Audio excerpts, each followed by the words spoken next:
बात उन दिनों की है जब यश चोपड़ा साल 1981 की फिल्म सिलसिला की कहानी पर काम लगभग समाप्त कर चुके थे और वो चाहते थे कि फिल्म में अमित का रोल अमिताभ बच्चन, चांदनी का रोल रेखा और शोभा का रोल जया बच्चन निभाएं।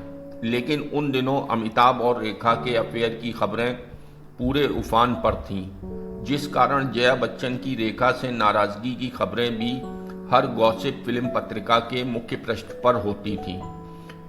फिल्म की राइटिंग टीम से डिस्कशन करने के बाद यश चोपड़ा ने बेमन से परवीन बॉबी को चांदनी के लिए और स्मिता पाटिल को शोभा के कैरेक्टर के लिए साइन कर लिया और अमित को कहानी सुनाने यश चोपड़ा कश्मीर पहुंचे, जहां अमिताभ बच्चन किसी फिल्म की शूटिंग में व्यस्त थे। बहरहाल शूटिंग के बाद दोनों की मुलाकात हुई। तब तक अमित जी सिलसिला की कहानी पढ़ चुके थे। चांदनी और शोभा के किरदारों की कास्टिंग को लेकर अमित जी ने यश जी से सवाल किया कि क्या वो फिल्म की कास्टिंग को लेकर आश्वस्त थे कि उन्होंने सही कास्टिंग की है। तो यश चोपड़ा का जवाब था नहीं। अमिताभ बच्चन ने उनसे पूछा कि उन्हें इन किरदारों में कौन फिट लगता है। यश जी का जवाब था, जो चीज हो नहीं सकती उसके बारे में बात करने का क्या फायदा। अमित ने यश जी को टटोलते हुए कहा, मैंने कहानी पढ़ ली है और सच में ये कमाल की कहानी है। इस विषय पर आज तक कोई फिल्म नहीं बनी है। आप बताइए कि आप इन किरदारों में किसे देखते हैं। यश चोपड़ा ने थोड़ा हिचकिचाते हुए कहा कि वो चांदनी और शोभा के किरदारों में रेखा और जया बच्चन को देखते हैं। एक लंबी खामोशी के बाद अमिताभ बच्चन ने गहरी सांस भरते हुए कहा, मुझे इसमें कोई आपत्ति नहीं है। चलिए बॉम्बे चलते हैं, आप दोनों से बात करके देख लीजिए। और अगली ही फ्लाइट से दोनों बंबई आ गए। अगले दिन यश चोपड़ा ने जया बच्चन को सिलसिला की कहानी सुनाई और यश चोपड़ा की उम्मीद के विपरीत जया बच्चन ने फिल्म की कहानी सुनते ही हाँ बोल दिया। इसके बाद यश जी ने रेखा से मुलाकात की। उन्होंने भी फिल्म में काम करने को लेकर अपनी रजामंदी दे दी। फिल्म का पहला शेड्यूल कश्मीर में था।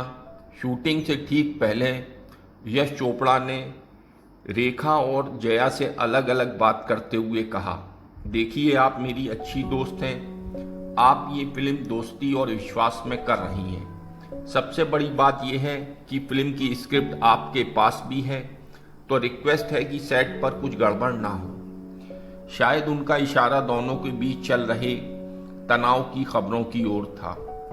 दोनों ने यश चोपड़ा को यकीन दिलाया कि वो अफवाहों की ओर ध्यान न देकर फिल्म बनाए। इस तरह फिल्म की शूटिंग शुरू हुई। फिल्म बॉक्स ऑफिस पर व्यावसायिक रूप से धीमी रही थी। हालांकि अब वर्षों बाद फिल्म को क्लासिक माना जाने लगा है और आज इसे यश चोपड़ा की सर्वश्रेष्ठ फिल्मों में से एक माना जाता है।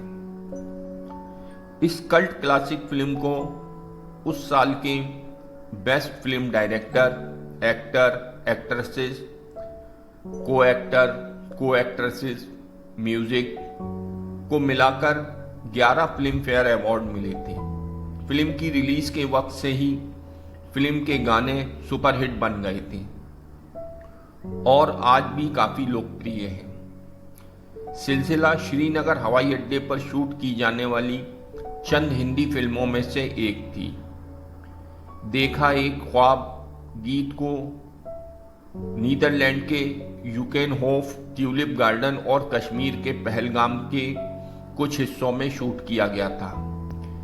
क्योंकि ट्यूलिप पुष्प यहीं खिलता है, इस फिल्म में संगीत किसी फिल्मी संगीतकार के बजाय प्रसिद्ध बांसुरी वादक हरि प्रसाद चौरसिया तथा प्रसिद्ध संतूर वादक पंडित शिव कुमार शर्मा ने दिया था। फिल्म के गाने उस समय बहुत हिट हुए थे और आज भी सुने जाते हैं। अमिताभ बच्चन और रेखा की ये आखिरी फिल्म रही इसके बाद इस लोकप्रिय ऑन स्क्रीन जोड़ी का अंत हो गया और उनके प्रेम प्रसंग की अफवाह भी खत्म हो गई। ये अमिताभ बच्चन की अपनी पत्नी जया बच्चन के साथ भी आखिरी फिल्म थी। लेकिन 20 साल बाद करण जौहर की फिल्म कभी खुशी कभी गम, जो 2001 में आई थी, में दोनों एक साथ फिर दिखाई दिए। लेकिन रेखा के साथ अमिताभ ने फिर कोई फिल्म नहीं की। अगर आपको ये वीडियो पसंद आया है तो वीडियो को लाइक और सब्सक्राइब ज़रूर से कर दें।